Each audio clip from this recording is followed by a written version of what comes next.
Has the live stream begun?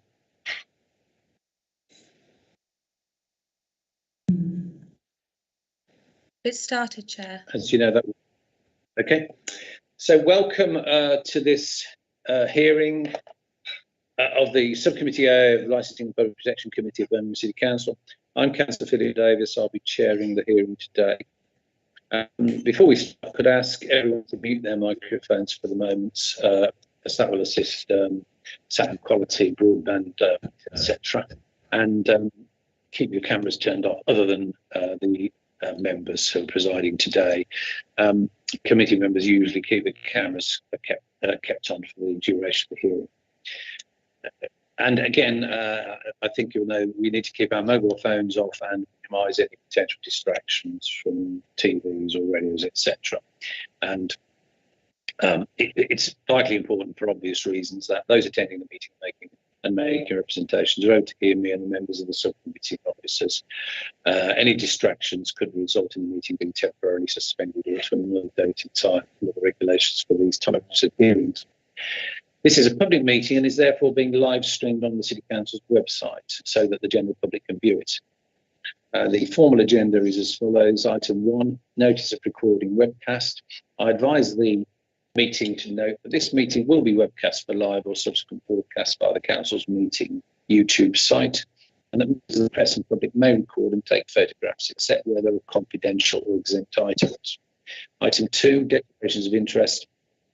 Members are reminded they must declare all relevant pecuniary and non-pecuniary interests arising from any business to be discussed at this meeting.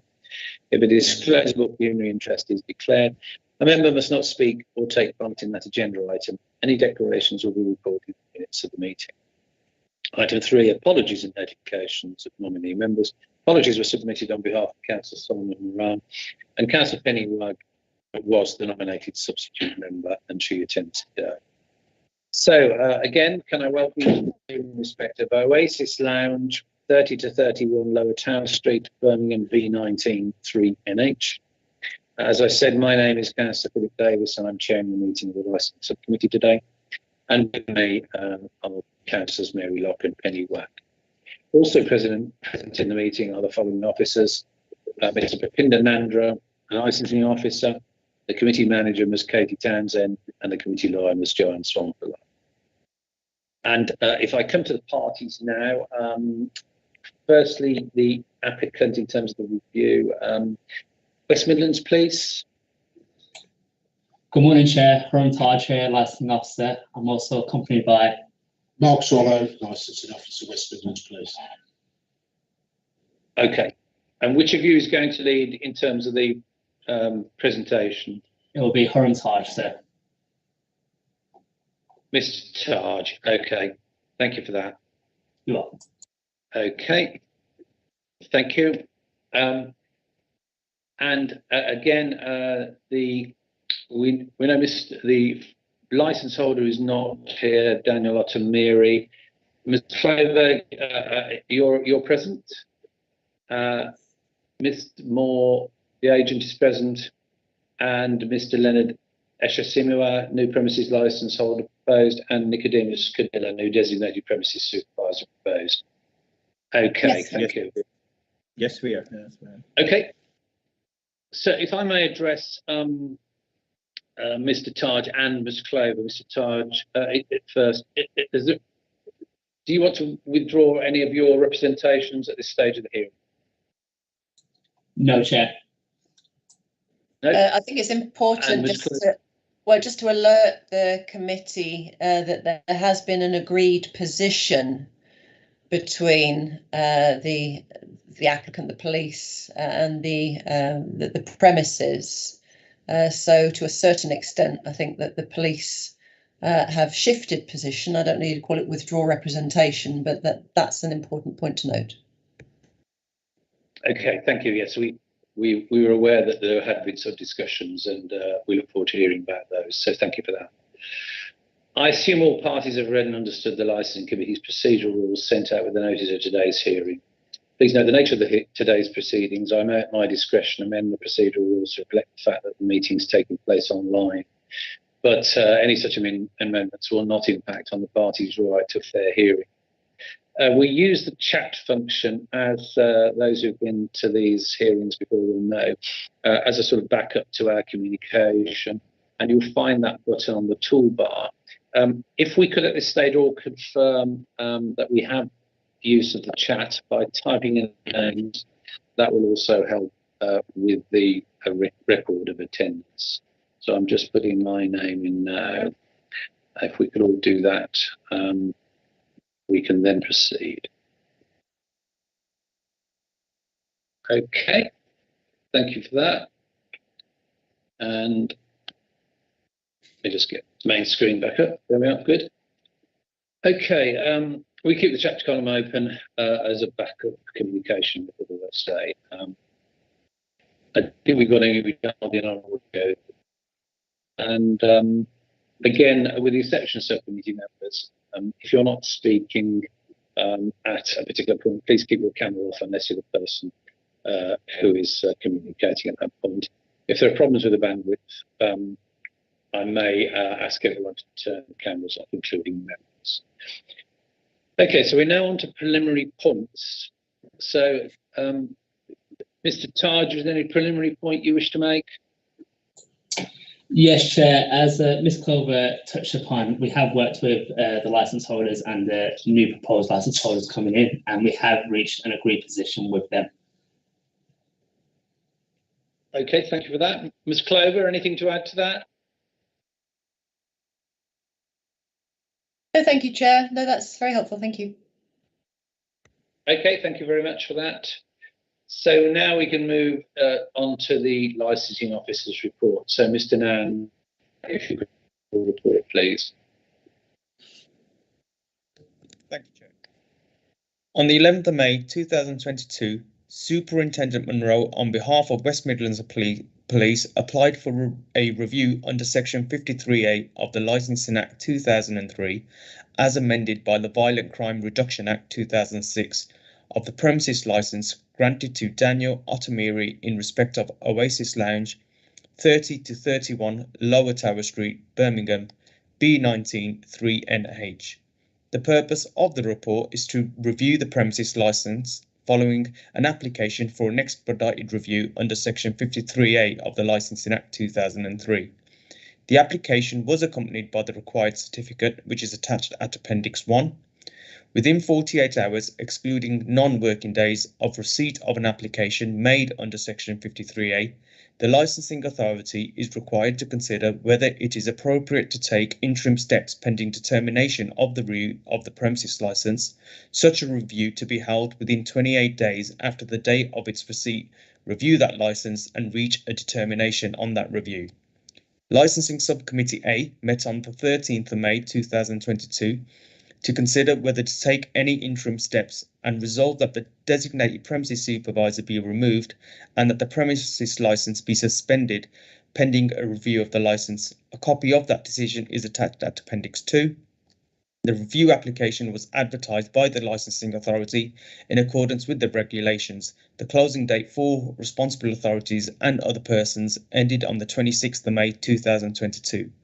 A copy of the current premises licence is attached at Appendix 3 and the site location plans are attached at Appendix 4. When carrying out its licensing functions, a licensing authority must have regard to Birmingham City Council's Statement of Licensing Policy and the guidance issued by the Secretary of State under Section 182 of the Licensing Act 2003. The licensing authority's functions under the Licensing Act 2003 are to promote the licensing objectives. The options available to the subcommittee today are to modify the conditions of licence, exclude a licensable activity from the scope of the licence, remove the designated premises supervisor, suspend the licence for a period not exceeding 3 months, revoke the licence, or to take no action. In addition, the subcommittee will need to decide what action, if any, should be taken regarding the interim steps imposed on the 13th of May 2022. Thank you, Chair. Thank you, Mr. Vandra. Mr. Taj, you're actually next as the applicants.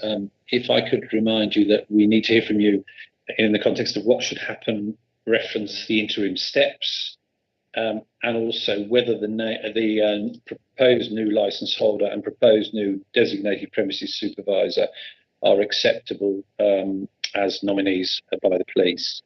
So over to you, Mr. Taj. Morning, Chair. Oh, sorry. There you go. Yeah. Morning. As stated, we have come to an agreed position with the applicant. I think it's first appropriate to go through the history of the premises as to how we got to this agreed position, and then I'll deliberate the appropriate next steps that we feel are appropriate. So this statement is in relation to Oasis Lounge. The premises license was first issued with licensing provisions and times for regulated entertainment and late night refreshment, Sunday to Thursday, 2 till 3, Friday and Saturday, 2 till 4. The premises is run under the guise of various names, such as After Dark and most recently, Cave. The premises license has been transferred a number of times between Mendes de Besse, the original applicant, and Daniel Altamiri, the current holder, with the most recent transfer occurring on the 27th of the 4th, 2022. 8 months ago, on the 31st of October 2021, the premises were open, conducting licensed activity under the premises name After Dark. Daniel Altamiri was a premises license holder, and Chemeka Anidike, DPS, apologies for the pronunciation if that was incorrect. During this night at 3:45 a.m, an altercation occurred inside Oasis Lounge where a group of 5 to 6 males confronted an individual male. The individual male was chased out of the premises by the offenders onto the car park of the venue. One of the offenders proceeded to slash the male victim on the hand with a knife. The police became aware of this incident on the night when a witness had called to report what had occurred. The victim was fortunate that they were able to make good their escape. The offence was claimed as a Section 20 malicious wounding. Unfortunately, no suspects were identified in relation to this offence. It was at this time Westminster Police Licensing instigated an intervention with the premises as a result of the offence occurring. There were serious concerns around weapons, particularly knives, and how they got onto the premises and used on patrons, resulting in injury, whilst also the fact that no offenders were identified. The conclusion of this intervention was that the premises would submit a variation application to modify the licence, and that licence is in its current state. So I won't go through everything that was adjusted because that's what it is at now. But I will mention one noticeable thing. Two, sorry. Is that the licence holder shall maintain and operate an ID scan to all persons entering the premises where the licensed activities are being carried on. The premises to adopt and display a clear notice to the effect that there is a strict policy of no ID and no entry. There's also to be a bleed kit, and all persons entering the premises whenever licensed activities are being carried out are subject to a full search. The variation reduced the terminal hours to an hour where no offence were reported. The ID scanner implementation would mean all those present at the premise would be identifiable should an offence occur, whilst also acting as a deterrent for crime and disorder in the future, as potential offenders would be conscious to the fact the premise has scanned data of their ID. On Friday, the 6th of May, 2022, the premise were operating under the name of Cave, hosting a third-party promoted event called Controlling the City. This was promoted by Jay Ents, and it was advertised to start at 10 p.m, finishing Saturday, the 7th of May at 4 a.m. At approximately 2:30 in the morning, during the event, a call was made to Westminster Police by a female reporting her friend had been raped by an unknown male in a car nearby. The caller and victim were both at the venue for this event and still present at the time of the call. Prior to calling Westminster Police, the female reported the offence to the door team, who said they could identify the potential offender, as they recalled the male that had re-entered with the victim. The management of the venue was also spoken to regarding the offence. After alerting the premises, the caller opted to call the police herself, as she felt neither the door team or management were helpful with the serious matter. The female caller did in fact make 2 calls to the police that night. The first call at 2:30 and a further follow-up 20 minutes later, as police had still not been able to attend. When police were able to attend, they spoke with the female caller, victim, door team, and premises license holder, Daniel Altamiri. The door team relayed the same message to the officers that they can point out the potential offender. The Dawes team presented a male from inside the club who subsequently ended up not matching the description of the offender witnessed on CCTV. During the same event, at approximately 4 a.m, West Midlands Ambulance made a call to the police stating a male had been stabbed to the chest. The call to the ambulance services had come from another attendee of the premises who witnessed the horrific events of the stabbing as they unfolded. They were so distressed that they were unable to continue the phone call as they believed the injured male was dead. Another witness took over the phone call to assist the operator. The ambulance services reported at 4:05 a fight in progress outside the premises. At 7 minutes past 4, the police performed an evaluation of the risk associated with the mass disorder in progress. Due to bladed weapons being present and the discovery of another victim being stabbed 4 times in the back, the assessment deemed the events unfolding were so dangerous that it was declared a firearms incident. This means specially trained firearms officers with guns were deployed to the scene. A witness has stated that the two victims had been previously involved in an argument inside the premises, and they had exited to avoid further confrontation. The witnesses separated momentarily from the victims as that witness re-entered to gather their belongings. Upon leaving the premises again, they became aware of the stabbings. The victim who received stab wounds to the chest was approximately 20 meters to the left of the premises. The male who had been stabbed 4 times in the back was located across the road, almost directly ahead of the premises exit, approximately 15 meters. CCTV view by officers showed the 2 victims leaving the premises and engaging with another group of males who attended the premises.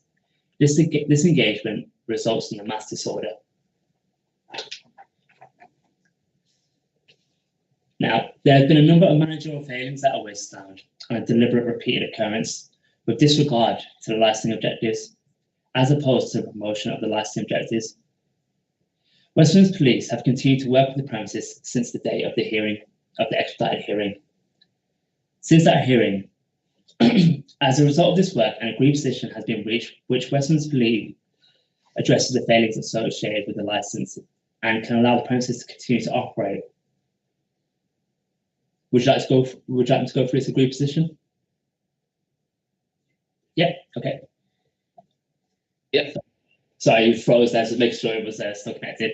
Okay, so the agreed position is a change to the hours for Friday and Saturday in respect of red band entertainment and supply of alcohol to 2 a.m.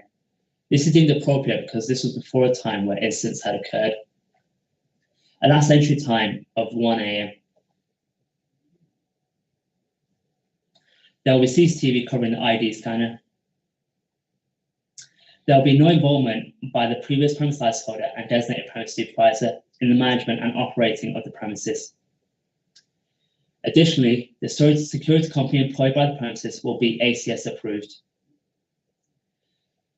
And also, West Midlands Police Licensing Unit to be consulted if there is a change of DPS or security company. Now, the new premise license holder is, as you're aware, is in the hearing, is Leonard Eshishima, and the new DPS is Nicodemus Cordilla. It is stance of West Midlands Police that any modifications to the license will not be appropriate with the current management team operating the license, as they have shown a history of neglect to the licensing objectives and their enforcement on the premises licensing operating conditions. It is only with the agreement that the previous management not being involved in the operating of the premises that we are able to move forward and work with the proposed new management. The environment previously created gave rise to situations where serious crime had been perpetrated.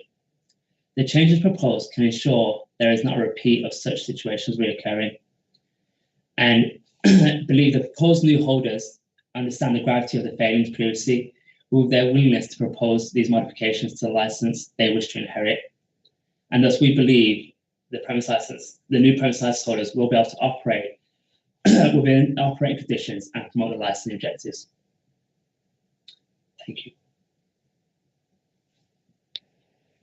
So, thank you. I should say I truncated the procedural explanations earlier on, but we'll move on to questioning. Then I can just explain for the public largely, as I know we have 2 experienced representatives here today, what the procedure is. But as we know, what normally follows is questions from elected members.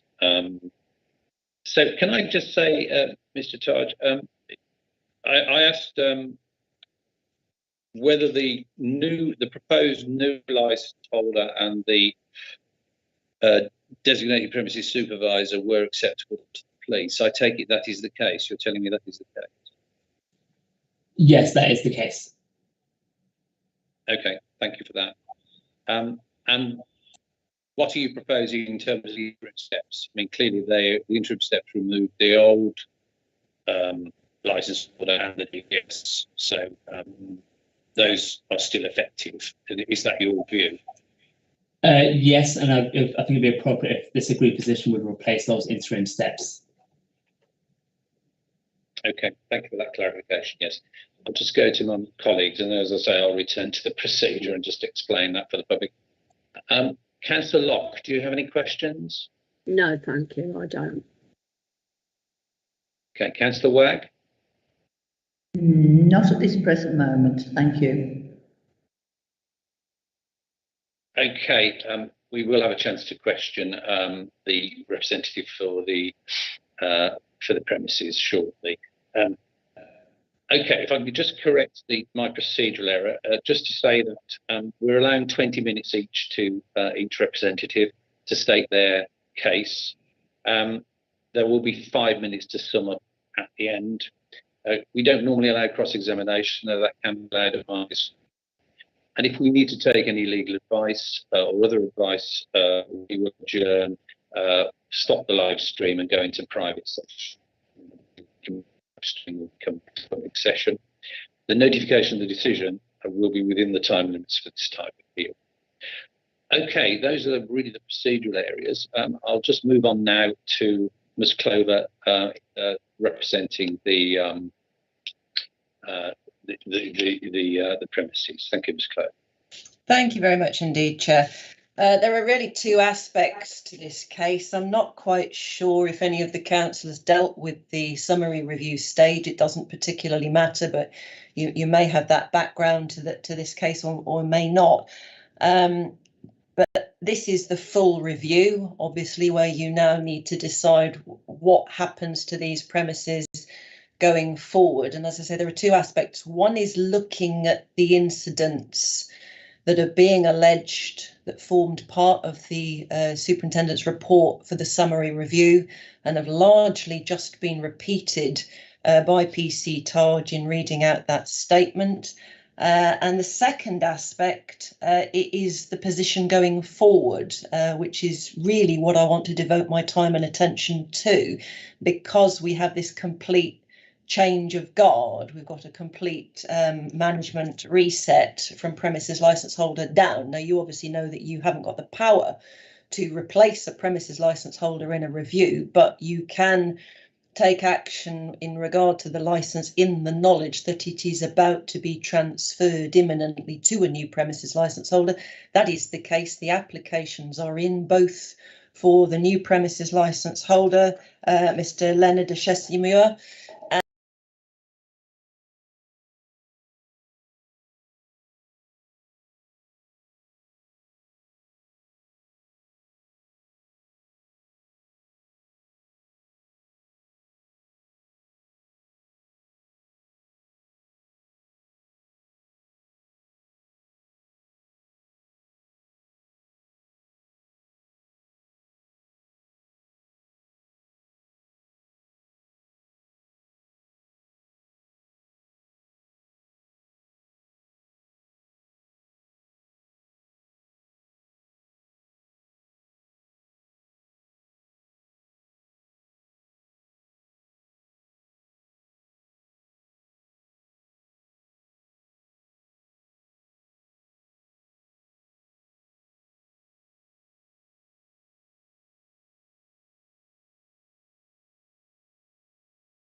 security staff separated the two groups, ejected one group, retained the other group so that they didn't conflict on the street. And then this happened some time later out on the street. What precisely happened, we don't know. I think within the police report, it says something like a concern about the knife getting into the premises. There's no evidence that the knife was in the premises. But what occurred in terms of the violence was on the street outside, the precise details of which are unclear. And it wasn't until the police then came back and essentially reported it to the premises that the premises knew anything about it. Who had the knife? Who used the knife? Why? Where it had been? Had it been on one of the people inside the premises previously or not? We do not know. And that is, at the moment, as much as we know about that. And again, CID hadn't come back to make further investigations. So I just wanted to put that into context. I think the police report begins with an alleged stabbing or a stabbing in October 2021. Don't know anything about that. And I don't think the police are suggesting that whatever that was now has anything to do with this summary review. It wasn't a reason for this summary review to be called, or a reason why this full review is now being called. As I say, all of this falls at the door of Mr. Daniel Otomiri and Chamika Ayadiki, who were, it was their watch upon which this happened. The ID scanner, if I can just indicate what happened there, because it's important to the changes that have been made, it was fully functioning. I think a member of management who is no longer in their job indicated to the police that the ID scanner was broken. It wasn't broken. There was nothing wrong with it. The head doorman took a unilateral decision, discussed with nobody, that he was going to disable the ID scanner because the queue was moving too slowly. And in his wisdom, he decided to speed the queue progress by switching the ID scanner off and letting people in without.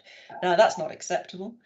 Again, not an operational decision that either of the current incumbents made.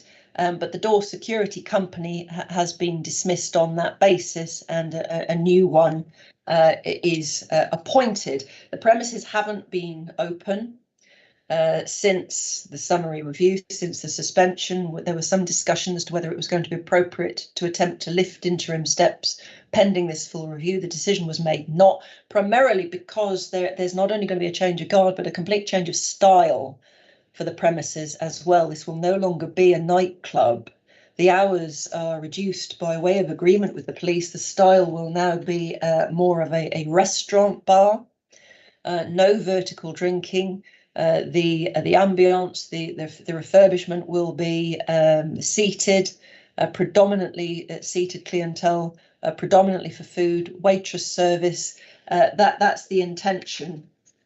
There was some discussion about whether there should be a condition about vertical drinking, no vertical drinking, table service only. That becomes quite complicated to enforce as it happens, because you then have to decide whether somebody standing up in the premises is just standing up to go to the toilet, stretching their legs, or whether they have declined to be seated in the first place. So that's not a particularly useful condition. So the premises have decided that it's appropriate for this new operational style to go with the cut of hours, which is what the police wanted, and there's been no dispute about that. So you do have 6 effectively new conditions, and I think PC Taj read them out, but if I can just reiterate, the hours of Friday and Saturday are to be cut till 2, last entry time of 1. CCTV will cover the ID scanner, so that can be monitored at all times. No involvement by the previous premises licence holder and designated premises supervisor. New door security company already identified, ACS approved contractor scheme, as you know, and West Midlands Police Licensing Unit to be consulted if there's to be a change of DPS or of the security company. The premises have also got an action plan, which I wanted to emphasise to you, because there are some features in there which haven't been required to be reflected by way of condition, but they're operational commitments anyway. I've talked about the removal of the security company. The new security team will have radios and body cams, body-worn cameras. working closely with the West Midlands Police. I'm reading from the premises own action plan now. Street marshals in place to disperse customers on leaving the premises, working with the security team. The ID scanner, there's a renewed commitment to it, as it were, and the CCTV to cover it. An arch metal detector, which I think the police welcome. There has been no evidence that any weapons made their way into the premises anyway. That's not part of the allegation. However, this is a new feature, even notwithstanding the new style of the premises, that this is a feature that's going to be installed. People will walk through it as they go in. There are enhancements to the CCTV, 34 cameras, 10 outside, 24 inside to cover every conceivable angle, and a split-screened monitor from the entrance to the premises and the bar area that staff and security can watch as required. Smoking area also to be monitored by CCTV. So really, this is bringing the premises bang up to speed and bang up to date under the watchful eye of Carl Moore. And he will be their nominated consultant going forward to provide that kind of advice and input on how they should operate and to maintain that cooperative liaison with the police. I think the police have been reassured to have these meetings with Carl and with the new premises management, that the premises now are in good and reliable hands, and whatever has happened previously, and I acknowledge the transgressions from the licensing conditions, to a certain extent, we've got an apples and pears situation in that the transgressions from the licensing conditions were not causal elements in the incidents that were alleged to have occurred. However, they're fully acknowledged and they have been reflected in the action plan and the proposal with the police going forward to make sure that those transgressions would not occur again. And really, those are the matters that I wanted to draw to your attention. We do, of course, have to address the interim steps as a separate issue, as a separate decision of yours. I concur with what PC Taj has said about making the new conditions the interim position as well, pending the 21 days, hopefully no need for appeal, and then the full review decision can kick into place. I do also have to mention, I don't think anybody else has, the public sector quality duty, because these are premises that reflect and impact disproportionately on the BAME community.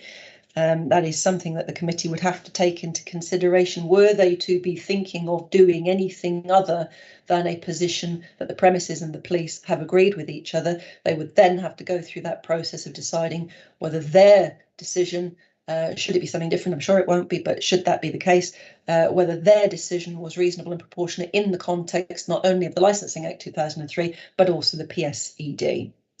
Unless I can help you, those are the matters that I wanted to raise with you. And obviously anyone with me is not hiding behind me.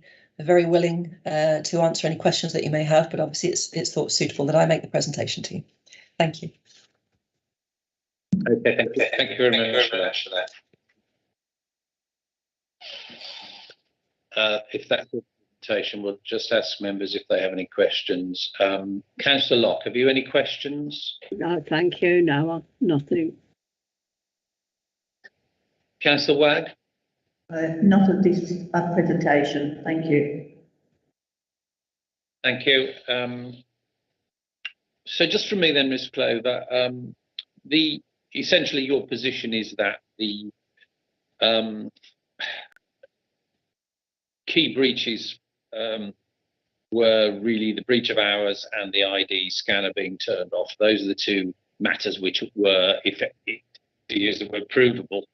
And the other matters were ancillary, really, beyond the control of the premises at the time. Well, I don't know is the honest answer, and it's going to be subject to ongoing investigation. The point I'm making to you is that all may not be as it appears with the major incidents, and I've given you the context that I'm aware of. Those incidents would not have been caused or prevented by the transgressions that you have just mentioned, the ID scanner, the hours and so forth, that they're not causally linked. The police have concerns about the management of the premises and they believe that tighter conditions will assist with that going forward. The premises have no issue with that, hence the agreed position. Okay, thank you very much for that. Okay, well, I think we're actually on to closing submissions then now. So back to Mr. Taj. Mr. Taj, would you like to make a closing submission? 5 minutes for this.